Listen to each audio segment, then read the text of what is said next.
En 4 années, Kiev n'avait jamais connu, disent les autorités ukrainiennes, pareille attaque. La capitale ukrainienne qui a vécu une nuit particulièrement violente. Des frappes massives ont été menées sur plusieurs quartiers qui ont fait, selon un dernier bilan, au moins 17 morts et 86 blessés. Il pousse Volodymyr Zelensky à réclamer aujourd'hui davantage de soutien pour sa défense anti-aérienne. Il s'adresse évidemment à ses alliés. On va retrouver Emmanuelle Chasse, qui est notre correspondante en Ukraine. Bonjour Emmanuelle. Vous vous trouvez, alors on vous a par téléphone, on ne vous a pas, on vous a à l'image, on a la chance de vous voir. Oui. Vous vous trouvez à l'endroit des impacts de la nuit. Racontez-nous peut-être d'abord comment s'organisent les services de secours, semble-t-il toujours à l'œuvre. Absolument, Elisabeth, les services de secours qui sont toujours à l'œuvre ici. Alors derrière moi, je suis dans le quartier de Darnitsia. Derrière moi, l'un des sites les plus durement touchés. La nuit dernière, vous voyez les ruines de ce qui était un immeuble d'habitation avec des secouristes qui sont encore à pied d'œuvre pour tenter de retrouver des survivants. Vous voyez aussi la poussière qui vole de tous les débris, de toute la poussière entraînée par ces frappes. Des sites comme ça, il y en a une trentaine à travers la capitale ukrainienne. Et vous savez, j'ai vécu ces attaques depuis plus de 4 ans ici et comme le disaient les autorités ukrainiennes, jamais une attaque d'une telle ampleur a été ressentie par la population. Nous avons vraiment vécu vague après vague d'attaques de drones combinés à des missiles qui étaient difficilement interceptables par la défense antiaérienne ukrainienne.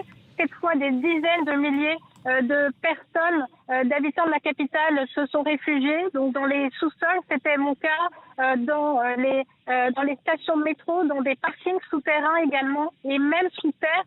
Nous pouvions ressentir les vibrations, nous pouvions entendre ces explosions.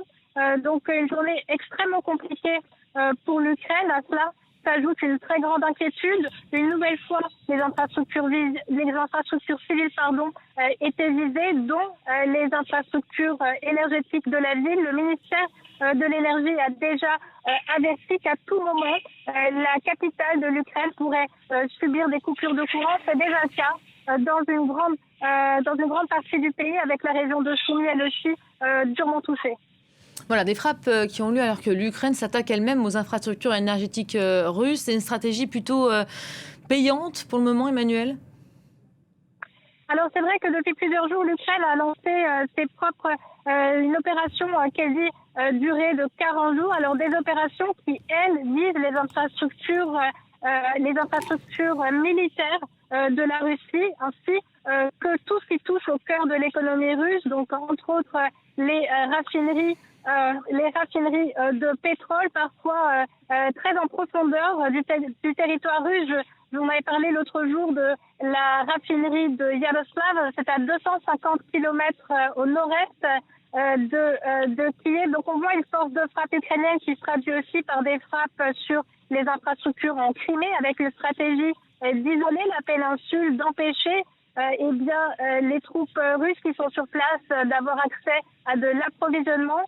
Donc cette stratégie pour Kiev, pour l'instant, elle est payante puisqu'il y a des pénuries en Russie. Et puis la Russie, son offensive de printemps, on a vu que sur le terrain, en tout cas, elle ne menait pas vraiment à des victoires. En revanche, la force de frappe russe, si l'on s'en fie à ce qui s'est passé la nuit dernière, eh bien la force de frappe russe, elle continue, elle peut faire beaucoup de dégâts.